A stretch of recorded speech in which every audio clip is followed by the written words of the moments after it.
289 आज 289च्या दोन सूचना प्राप्त झालेल्या आहेत। एक शशिकांत शिंदे आणि सचिन अहिर सातारा जिल्हा परिषदच्या अध्यक्ष उपाध्यक्ष निवडीच्या संदर्भामध्ये सूचना मी माझ्या दालनामध्ये अमान्य केलेली आहे। दुसरी सूचना ॲडव्होकेट अनिल परब ॲडव्होकेट अनिल परब यांनी मांडले। महाराष्ट्रात भोंदूगिरी करणाऱ्या मांत्रिकाच्या वाढलेल्या प्रस्ताव संदर्भामध्ये ती देखील सूचना मी माझ्या दालनात अमान्य केली आहे। तथापि मी सचिन अहिर यांना आपलं मत व्यक्त करण्यासाठी 2 मिनिटाचा कालावधी देत आहे।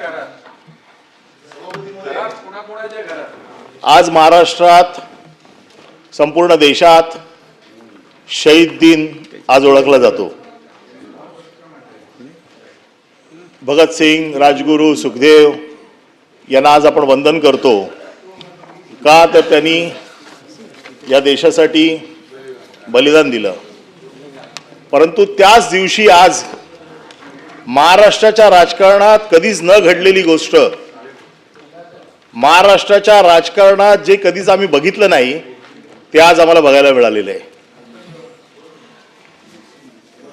काही दिवसापूर्वी जी सातारा जिल्हा परिषदेची निवडणूक झाली, या निवडणुकीत सत्ताधारी मंत्र्यांना पोलिसांनी मारहाण केली। सत्ताधारी मंत्री पोलिसांचा मार खात आहेत।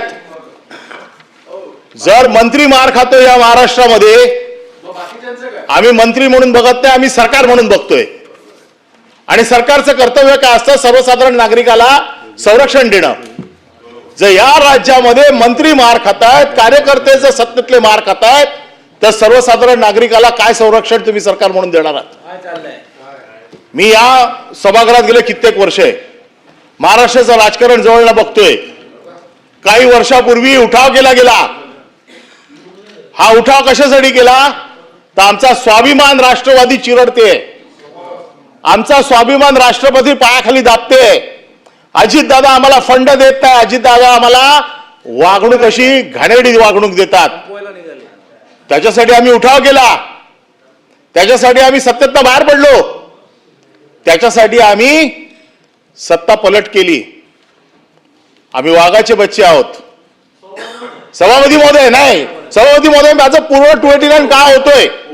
हा पूर्ण 289 होतोय। मंत्री महोदय काय म्हणायचे? महोदय, या विषयावर जेव्हा चर्चा झाली, निर्णय झाला, तेव्हा ते नव्हते, तर अनावश्यक आपण हे मांडायला का म्हणतो? तो 289 तुमचा 289 तिथे दालनातच आहे। थोडक्यात मांडा आपण। नाही, माझं म्हणणं या विषयावर विस्तृत स्वरूपामध्ये मांडू नका, थोडक्यात मांडा आपण। या विषयावर चर्चा झाली, काही रुलिंग दिलं गेलं, चर्चेवरच ऑब्जेक्शन आहे। या राज्यामध्ये मंत्री मार खातायत आणि एवढी वाईट परिस्थिती आहे मंत्र्यांची, भारतीय जनता पक्षाचं नाव घ्यायला घाबरतायत। कोण पोलिसाची हिंमत होते? पोलीस हे प्यादे, आणि पोलीस हे प्यादे, या पोलीस मारतो तुम्हाला आणि तुम्ही मूग गिळून गप्प बसताय। कुठे गेला तुमचा स्वाभिमान? कुठे गेला तुमची बंडखोरी वृत्ती? आणि मला वाईट तर वाटतं, राष्ट्रवादीने देखील मार खाल्लाय। म्हणजे फक्त शिवसेनानेच मार खाल्ला नाही, राष्ट्रवादीने मार खाल्लाय। जो तुम्ही निर्णय त्यावेळेला घेतला, तुम्ही दोघे बाहेर पडा सत्तेत ना, मग कळेल। पण आज भारतीय जनता पक्ष तुम्हाला चिरडून काढतेय आणि तुम्ही भारतीय जनता पक्षाचं नाव घ्यायला देखील घाबरताय। मार खाताय मंत्र्यांचा, मंत्री मार खातोय। आणि जर मंत्री मार खात असेल आणि या सभागृहामध्ये आपल्याकडे संरक्षण मागत असेल, हे सभागृह मंत्र्यांनी संरक्षण मागायचंय का सर्वसाधारण आमदारांनी मागायचंय? आमदार पायऱ्यांवरती सरकारच्या विरोधात, मुख्यमंत्र्यांच्या विरोधात 289 कडे 289 का बोलतो? अभूतपूर्व परिस्थिती महाराष्ट्रात निर्माण झाली आहे। आणि जेव्हा अभूतपूर्व परिस्थिती महाराष्ट्रात निर्माण होते, त्यावेळेला हा विषय 289चा होतो। भारतीय जनता पक्षाकडनं तुळवले जात आहे, स्वतःला वाघ समजतायत। हे वाघ आता गेले कुठे? शेपटी घालून बसलेले आहेत। कोणाची हिंमत होत नाही भारतीय जनता पक्षा। आणि दुसरा विषय असा आहे की विशेष बैठकीमध्ये या आसनावर ना माननीय उपसभापतींनी एका IPS अधिकाऱ्याला सस्पेंड करायचे निर्देश दिलेले आहेत। आताच काही दिवसापूर्वी खालच्या सभागृहामध्ये तालिका अध्यक्षांनी एका IAS ऑफिसरला सस्पेंड केलं। आणि नंतर नामुष्किरीने त्या आय एस ऑफिसरला परत घेतलं. तुम्हाला तुमचे अधिकार जर वापरायचे असतील तर ज्या अधिकारात खाली आपण पिटलो गेलोय, मार खाल्लाय, तेच अधिकार पुन्हा तुम्ही इकडे वापरताय. माझं म्हणणं आहे मिसयूज ऑफ पॉवर आहे. का अविश्वासाचा ठराव आणू नये उपसभापतींवरती? ऑलरेडी आमचा एक अविश्वासाचा ठराव पेंडिंग आहे. त्याच्यामुळे अविश्वासाचा ठराव आणण्याची आम्हाला परवानगी द्यावी. या सभागृहामध्ये मी बघितलेलं आहे, परमवीर सिंगने ज्यावेळेला कल्याणच्या निवडणुकीमध्ये महानगरपालिकेच्या फक्त थोडा त्रास दिला म्हणून यांच्या नेत्यांनी भर व्यासपीठावरती राजीनामा दिला होता. कुठे गेलं ते शौर्य? कुठे गेली ती ताकद? का फक्त शिवसेनेबरोबर दादागिरी करायची आणि भारतीय जनता पक्षासमोर शेपटी घालायची? हे ह्या सभागृहात मी कधी बघितलं नव्हतं. आज शहीद दिन आहे म्हणून हा विषय मला आज सभागृहासमोर आणावासा वाटतो. आणि 289 अरे शहीद व्हायचा दिवस आहे. आज जर तुम्ही राजीनामा दिलात आणि सत्तेतनं बाहेर पडलेत, तुमची सत्ता जर तुम्ही लाट मारून जर बाहेर पडले तर आम्ही तुम्हाला भगतसिंगाच्या जागी बघू की तुमची देखील ताकद आहे सत्ता सोडण्याची. अरे काय हिंमत आहे तुमची सत्ता सोडण्याची? आज दाखवता ताकद. दोन्ही राष्ट्रवादी जागे राजे मार खातात. दोन राजांनी मार खाल्ला. उदय सामंत बोला ना. सभापती महोदय एखाद्या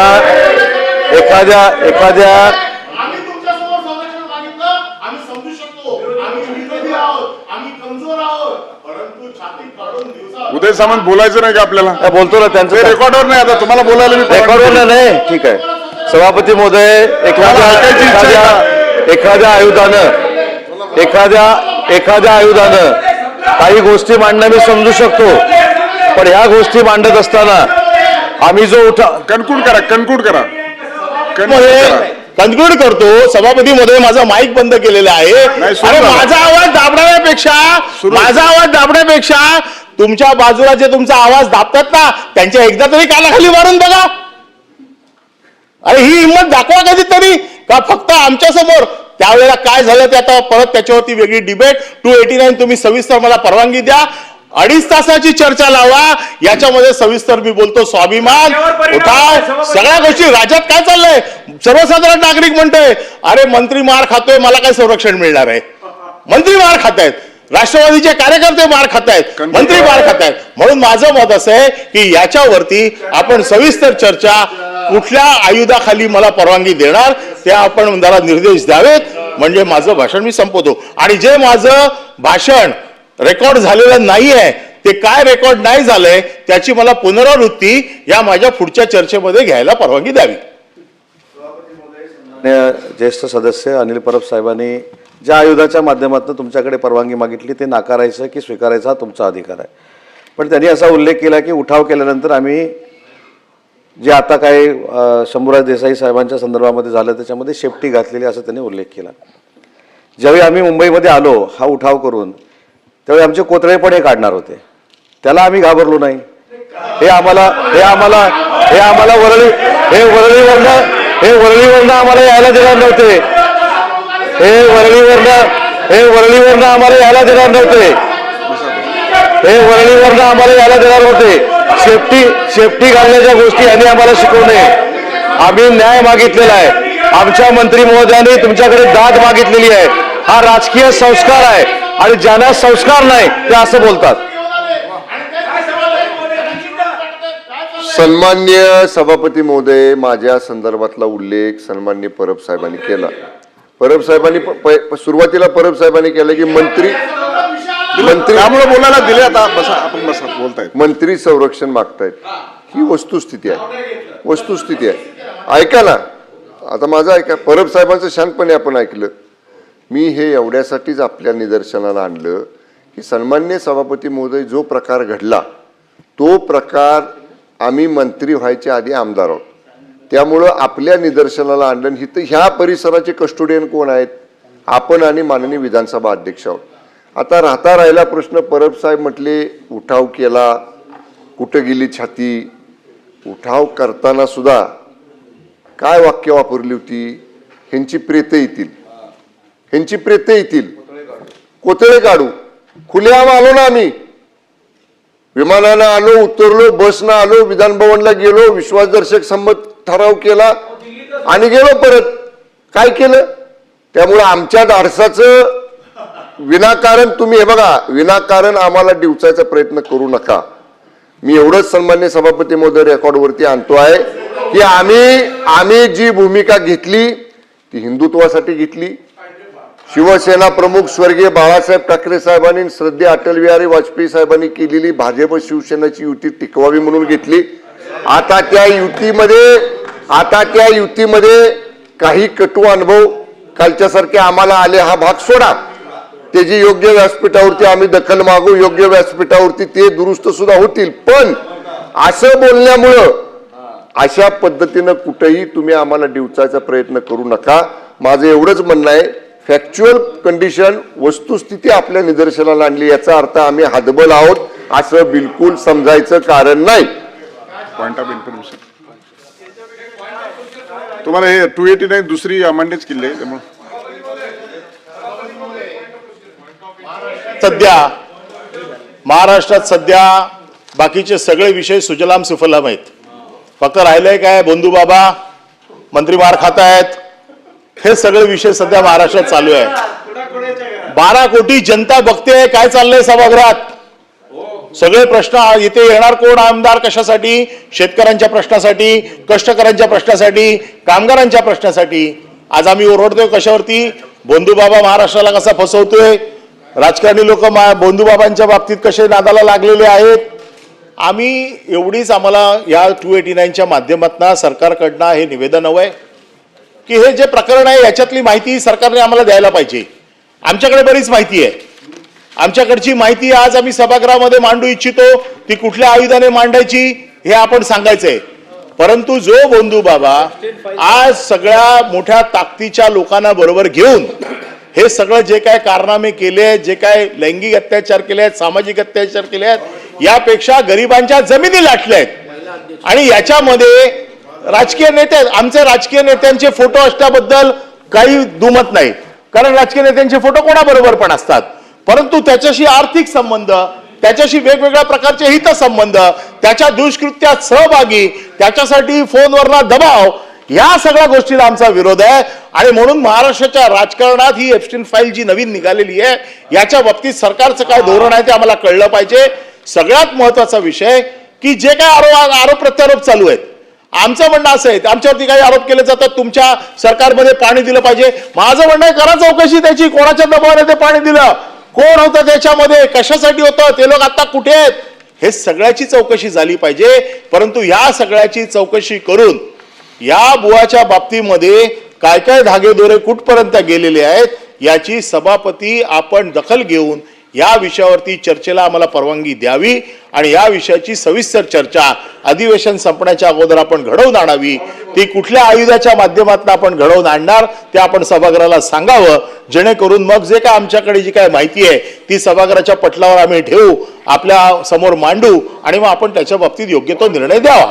पॉइंट ऑफ इन्फॉर्मेशन सत्यजित तांबे. सभापती महोदय, दोन्ही सूचना मी माझ्या दालनामध्ये अमान्य केलेल्या आहेत. त्यामुळे आपलं निवेदन आलेलंच आहे आता पटलावरती. त्या संदर्भामध्ये मंत्री महोदय दादा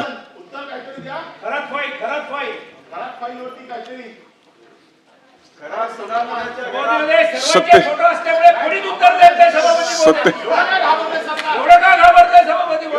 उदय सामंत.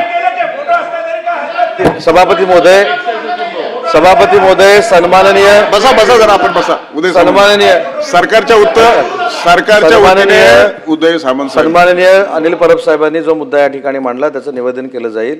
पण सचिन भाऊ, तुम्ही फोटोवर आला होता, तुम्ही तुमच्या मागे जे बसतात त्याचा पण त्यांचा फोटो आहे, ऐका ना. त्याच्यामुळं फोटो हा कोणी कोणाबरोबर काढू शकतो. त्याच्या कृत्याला कोणी समर्थन केलेलं नाही, त्याच्या कृत्याचं समर्थन कोणी करणार नाही. आणि ऐका ना भाई, नाही फोटोवरनं सचिन भाऊनी विषय काढला, ऐका ना भाई,